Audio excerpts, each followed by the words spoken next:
नागपुर जिले की मौदा पुलिस ने रेत और मवेशी तस्करों पर अलग अलग कार्रवाई में 50 लाख से अधिक का माल जब्त किया है। मौदा तहसील अंतर्गत पिछले कुछ दिनों से मवेशियों की तस्करी और रेत की तस्करी का कारोबार धड़ल्ले से चल रहा है।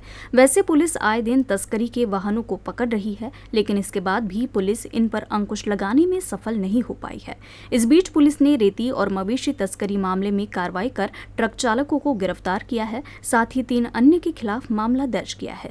मौदा पुलिस को रात करीब 10 बजे सूचना मिली कि भंडारा से 10 चक्के वाले ट्रक में मवेशियों की तस्करी कर नागपुर की ओर ले जाया जा रहा है। इस सूचना के आधार पर पुलिस ने तत्काल कन्हान नदी पुल पर नाकाबंदी की और वाहनों की तलाश शुरू की। इसी दौरान जब एक ट्रक की तलाशी ली गई तो ट्रक के पिछले हिस्से में 31 गोवंश मिले। पुलिस ने मवेशियों को मुक्त कराते हुए ट्रक चालक और उसके सहयोगी को गिरफ्तार कर लिया।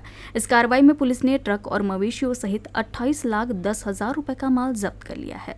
मवेशियों को भंडारा जिले के पिंपलगांव खैरी की गौशाला में छोड़ दिया गया। इस बीच कन्हान नदी के तट से बड़ी मात्रा में रेत का परिवहन किया जा रहा है। पुलिस ने गश्त के दौरान 2 ट्रक रेत जब्त की है। आम्हाला 25 तारखेला गोपनीय बातमीदाराकडून माहिती मिळाली की गोवंश जनावरांची वाहतूक होत आहे म्हणून APS सोनेकर आणि त्यांची टीम यांनी ची गाडी पकडण्यासाठी ट्रॅप लावला आणि ती गोवंश जनावरे तस्करीसाठी घेऊन जात असताना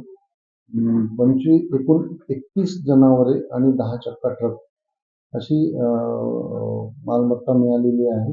त्याचप्रमाणे दिनांक 26च्या रात्री 2 रेतीचे मोठे ट्रक अवैध खनिज वाहतूक करताना मिळून आल्याची सुद्धा आम्ही गुन्हा दाखल केला आहे। दोन्ही ट्रक विरुद्ध अवैध रेती चोरीचा गुन्हा नोंद केला आहे आणि त्यांना अटक करून पुढील कारवाई